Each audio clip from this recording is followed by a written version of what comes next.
and gentlemen, we've got Smite Tactics here. It looks like we've got a Roman deck here with Bologna as the leader. I believe that's their only option currently. And then an Egyptian deck here that's got Ra as their leader. Now, starting it off, we'll just cover, I think, the most important thing here about these decks. With Ra, I believe for his leader ability, he is able to heal. I think it's 1 within a specific target area, if that's correct. You are absolutely correct. Right, and then for Bologna, like with a mini or any friendly really that she summons in, they're actually going to be able to receive +0, +2. That means +2 health when she summons them in. Am I correct there? So when we take those two abilities into consideration, exactly what are these two decks both trying to accomplish here, especially towards the early game? What are we looking for from them? Well, the issue with these two decks is that a lot of the time you're hoping that your hand will completely determine your game. Right. Right now, Ra, as he's loading into the game beforehand, he was desperately praying for a Sobek. Because with a Sobek, you are absolutely hoping to have that on the earliest turn that you can play that Sobek. He can gain that snowball health and attack every single time you heal a friendly. It's actually devastating, especially for a mid to late game character such as Bologna. Even though Ra can carry the mid game, he's not exactly a late game hyper carry. Yeah, absolutely. I think I agree with you. It seems like Ra with that sustain is trying more to make it through that mid game, keep minions he has on board alive. But eventually, I'm thinking with the buffing that Bologna is able to do, she'll just kind of overwhelm him. Taking a look here at both of these players' hands, I mean, Bologna here, it looks like most of her cards here, we got some 3 mana, 2 mana cards, so she'll have a lot of things to do here coming up in these next few turns. What is she looking to do? She's already got some aggressive position here on the field. What do you think Bologna's looking to do with these next few turns? Killing that hero right away, that leader Ra, Absolutely. is huge. Considering that you have to use that mana, it's pretty much all of your mana at this point. He's only on his 2nd turn right now. Killing that Ra and getting those 1/1 minions, he did get the 3/3 on her back, but that's not his hero. That does not snowball like the Ra heal does, especially if Bologna's already aggressing onto his summoning stones. That's not going to be able to be stopped this early in the game, and if you use the mana to bring Ra back, you cannot exactly just use all of his abilities instantly. You're essentially doing nothing that turn, right? Exactly. Yeah. You have to wait, and you have to pace yourself, and you have to get back what you just lost while you were dead. Yeah, absolutely, and we can see here Bologna is taking, just like you were saying, that aggressive positioning here, able to attack and destroy one of these more generic minions as well as the on her, which is kind of the only thing that I believe this is that's Pot Pie here who's playing the Ra. Only thing that he has here on the board right now, so he's going to be looking to try and establish himself back on the board, but it'll be difficult when Bologna already has this aggressive positioning. As I mentioned earlier, Pot Pie not getting that Sobek and not having that to begin with, Ra did not use his heal, and he did not have the ability to snowball that Sobek, but that is not good at all, especially because Bologna has such good mid-game clear. She can use that rain of arrows, especially kill so many minions, especially the weak 1/1 minions that spawn. Right. It's really not going to be good for Pot Pie right now. And this is impressive here. We are seeing Bologna, again, the leader character here for Stoof on our Egyptian side, or I'm sorry, on our Roman side, is dropped. He does have Cupid here in his hand. Now, Cupid's a pretty powerful card. You want to tell me a little bit more here about what Cupid's able to do for Stoof here moving into these next few turns? Cupid, in general, is very good value as a card. He's only 4 mana, but he has 4 attack, and you can kind of add him up with Bologna. You can get that defense. You can make him a 4/4 and make him a little bit stronger and give him a little bit more of an edge to push toward the summoning stone. So ideally, you prefer to get Bologna out there on the field first, then play Cupid, get some of those buffs out there so you can protect your value a little bit better, because obviously he'll have more health on him as well. I believe that's exactly what we're seeing here, as yes. he does play out Bologna first, make sure he gets that on. 2 mana remaining, though, and he's got it looks like a couple options here in his hand, looking like he's trying to get that aggressive positioning back here first, and then, like we said, start moving towards Cupid. He's going to get him a lot more value in the later game. Pot Pie had it nailed. The fact that he was able to get rid of that Bologna who was pushed so far onto his summoning stones is honestly perfect, considering that that's what you would like to see in the mid game regardless of how it happens. Even though he took a little bit of damage, he lost his Ra, he had to bring it back with more mana. Stoof was able to, he's bringing Bologna back. It's kind of a recharge, if you will. Absolutely. Look, and once again, we're seeing that ability there come in handy. We got a 3/2 minion here on the board for Stoof there with that Bologna. Looks like he's able to get some damage off, but Ra is right back here on the field again for Pot Pie. That's going to be so powerful for him. Again, we're going to be looking for him to put out some strong minions.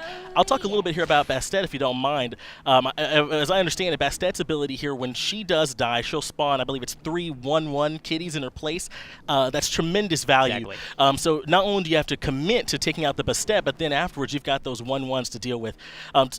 Is that Hail of Arrows something that makes Bastet a little bit less valuable, or what are we looking at here with Bastet? I'd argue yes. I think that one thing that Bastet brings is a lot of board control, a lot of battleground control. The fact is, if she can push and get 3 1-1s on your Summoning Stone, that's a lot of damage that you have to put out. You cannot mass attack if you do not have a Rain of Arrows. Right. And Bastet can honestly spam 3-3-3 every single turn if you do not get rid of those cats. Yeah, and I believe, too, Ra even has the ability to get Bastet back into his hand, or at least that's something that's within the Egyptian deck of cards.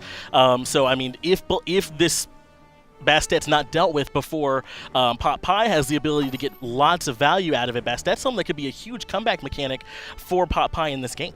Exactly. Pot Pie using that Bastet could honestly just be a recharge. As I said earlier, bringing that Bellona back, you want to get those defenses up with those minions that you spawn after your hero Bellona. But whenever you have the Bastet, you can just keep using it. It's a spam character. Right. And if you are using an Isis deck, for example, in Egypt, it is not as useful. You know, you cannot. It's a lot harder to bring those back. Yeah, we had a quick jump here, but we're able to see, just like we were talking about, it looks like that aggressive positioning from Bellona came out no problem. Now we're taking a look here at Pot Pie, trying to decide the best place to get his Raw put, gets a minion spawned up further just to get a bit of a trade there and try and stop some of the bleeding, because as we said, every minion that Bellona is able to keep on the board can become more of a threat. Exactly, especially Terra with that line stun is honestly powerful. And you can see that Stoof, or actually Pot Pie, is considering more and more just moving his Raw out of danger. He's kind of just letting him fill the board. He's kind of just making sure that his minions can get a little bit of poke damage, and after a while you'll end up destroying them, but it's really just going to be a comeback mechanic as needed at this point. Yeah, and at this point, I really do like the positioning that you highlighted there. The importance is to make sure that you're not able to, have your characters very close to both the Summoning Stone and the Raw at the same time. It's as if he's able to, to sort of swarm them by spreading him out, gets Raw into a position where he can still get his heals, and forces Bellona, or rather Stoof here, who's piloting, to sort of make a decision about what's more important. But I gotta imagine he's going for those Summoning Stones. At this point, you have to have that Terra up in there. That 6 damage is absolutely insane, especially if Stoof is carrying and outmaneuvered and he can bring that Terra back and give her another stun. If Ra is right next to the Summoning Stones, that's going to just destroy a turn. That's going to completely negate a defense mechanism that he would even attempt. Absolutely, and I want to talk too. It's not just that I believe at this point, Stoof has the stronger board position, but Popeye doesn't even have any cards in hand. I mean, if you're piloting an Egyptian deck of this card, I mean, is there a card you can draw that you think can help you out in this situation? What would you be looking for? Honestly, the only comeback mechanic that he's honestly just begging for is Annihilation. He can try to get that Annihilation, get a little bit of that damage on multiple targets, but one issue is that not having any cards, there's literally nothing you can do unless you get the perfect card. Absolutely. Getting just one card, putting it out there, at this point, it's kind of just more fodder to the fire here. Again, we mentioned that Hail of Arrows earlier. We're seeing it come out here right now. It's just so efficient for Bellona to get those trades from long range, and it allows her, just like we were saying, to use Terra to get damage on the Summoning Stone. It looks like at this point, though, Stoof is a little bit more concerned with trading away what little Pot Pie does have to work with here, and that's going to allow him then to focus some of that damage from Terra onto the Summoning Stone. Well, what they're doing so well is that Bellona, with that late and from mid-game control, he can completely take away your side of the battleground. He can completely take away your spawn zones. If he's sitting there right next to your Summoning Stones, it's like he's paying rent at that point. And it makes the cards he draws less valuable, absolutely, because you're not going to be able to put them into as strong of a position based on what he said. But I mean, absolutely, I mean, it's as if he's in your house, he's in your fridge, he's sort of rifling through it at this point. He's really sort of moved in on his space. I agree. If he stays any longer on this side of the map and he keeps pushing forward, he's not getting any retaliation because he's getting those first moves, he's getting those kills, not getting any reverse damage back to him. Right. He doesn't even have to pay rent anymore. Right, it's another advantage to the range that Bellona is able to get from that Hail of Arrows, exactly, and not having to worry about any return damage as well. I mean, we take a look here, like you said, the side for Stoof here, our Roman side is 0-10s. Those stones are pristine, and it's starting to look a little bit dark here for Pot Pie. He does have this on her here in hand. That's a little bit of displacement that on her gives you, able to sort of maybe clear out a little bit of space, but again, it's difficult when some of these spawn spaces are going to be limited for Pot Pie. Whenever you spawn it on her like that, especially when it's your only card, it's almost a last-ditch effort. Right. You are essentially just trying to buy as much time as you can. Buy as many turns as you can, get as many draw of cards as you can. But really, the fact that Pot Pie was able to push his Raw up, his 1/1 minions, and get a little bit of tick damage, he's slowly whittling away at this Bellona, and Stoof will have to use mana to bring up another Bellona back. We've lost the Terra at this point, right? Yeah. Exactly. Yeah. Terra's getting whittled down, and she's gone completely, so the summoning stones are fine. This game is not over, but it's looking very dire. Yeah, I agree. I wouldn't quite say stabilized, but it does look like he's cleared a path out of the woods at this point. He stopped the bleeding. Maybe starting to serve those eviction papers to to Stoof perhaps, and getting him a little bit out of his side of the field. Maybe not all the way signed just yet, but he's at least got him drawn up. He's got it drawn up. He's basically asked Stoof. He said, "You're not being a very good roommate right now. I'd actually like you to leave." And the fact that he's doing damage to this Bellona is very good. He's going to have to waste mana. I mean, he has 10 out of 10. He's going to have really high-powered cards. I think at this point, Pot Pie has to push. Yep, and it's frustrating here too. Ordinarily, when you're forced to spend mana resummoning your leader, it kind of prevents you from getting a lot of benefit out of that leader power. But we can see a lot of the cards here in hand for Stoof are still at low mana cost. 3 mana, 2 mana. Very likely still be able to benefit from that hero power and summon Bellona out in the same turn here still. So it's a tough position. Look at that Cupid we talked about earlier, coming out and doing lots of range damage here. I appreciate getting that Cupid out there. It's going to be strong for him. I would like to see Pot Pie move his Raw forward and auto attack and get that kill. Considering that Bellona cannot return that long range auto attack, I would like to see him get a little bit of positioning and kind of take out the Bellona and make sure that he shortens his side of the field so he knows that he can't spawn him anywhere. Right, use Raw to mitigate the return damage there to try and get rid of that Bellona now that it's so low. It looks like he's just going to use one of his minions. It is a 3/4, so it'll be able to survive that return damage, but this is going to force Stoof to replay the Bellona. We can see it's going to be at 4 mana coming from hand, and now it looks like finally Pot Pie is the one who started to make a bit of an aggressive push onto Stoof's side here. He does have that 1 mana Sunder here in hand. Looks like it's not going to be doing a whole lot for him.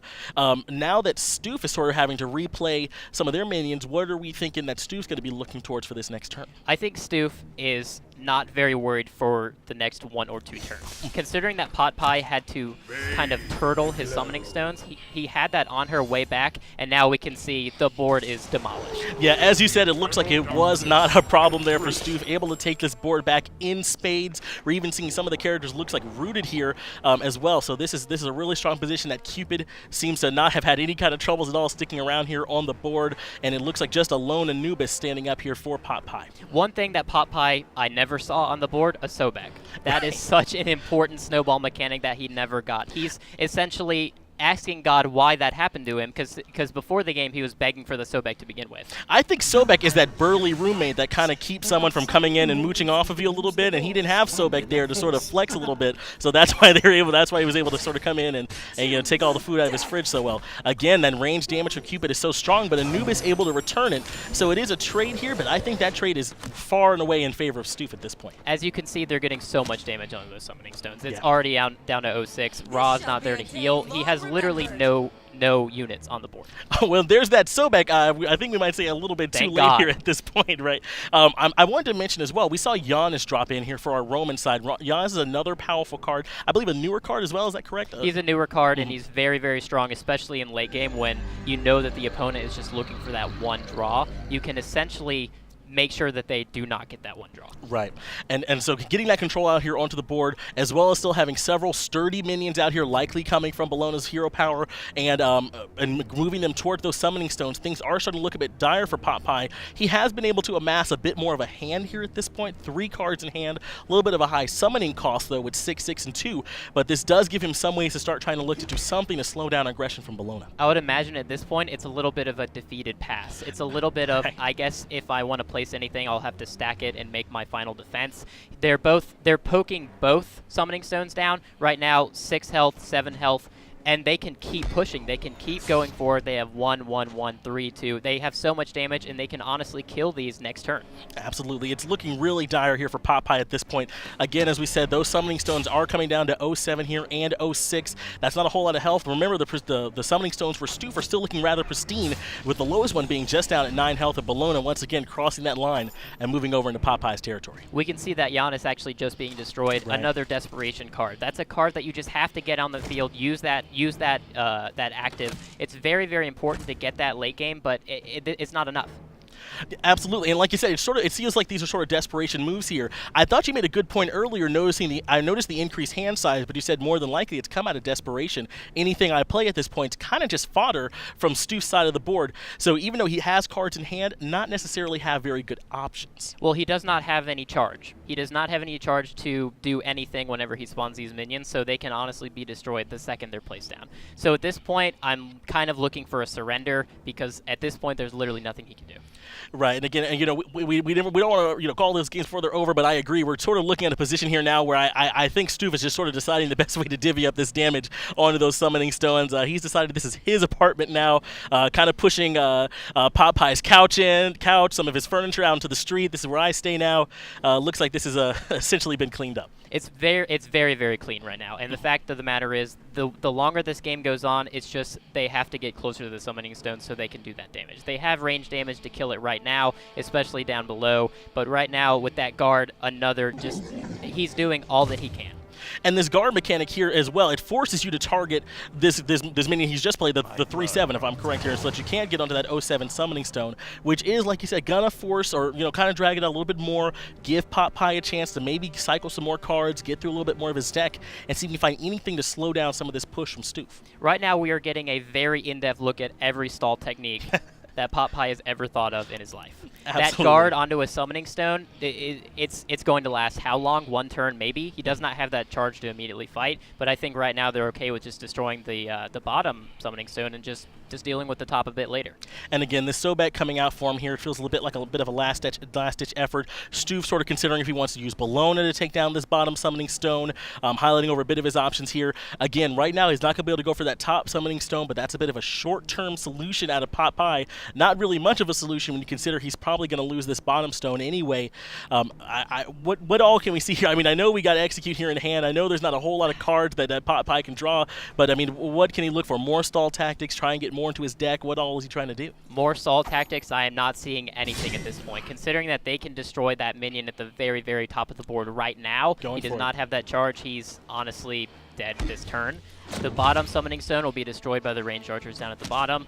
The Sobek came out way too late. Honestly, he got a very, very bad hand to begin with. That Sobek, yeah. It's very, very important to snowball that, but he did not have that mechanic, and that's honestly one of the most important raw mechanics in this I don't deck. believe he had any gods in his opening hand, did he? I don't believe so. I don't know if you recall that early, but yeah, things look difficult. That bottom summoning stone has been taken care of here, and it looks like that is going to call it in favor of Stoof. We definitely do appreciate y'all coming out here and taking a look at this game for us. Anything else you had to say for us before we go? All I got to say is that he's taking a very long time to destroy this top summoning stone. The music is very dramatic at this point, but there was nothing dramatic about that loss right now. That was brutal. Well, absolutely. Well, thank y'all for tuning in here with us. We got some more sets for you coming up after the break. Hey, what's up, folks? Tom Battinger here. On behalf of everybody that took part, thanks for watching the caster. We really appreciate it. But if you want to dig even deeper and find behind-the-scenes action, some commentary, and all the other fun stuff, check out the caster's YouTube page, youtube.com/thecastershow. We definitely appreciate it, and we'll see you later.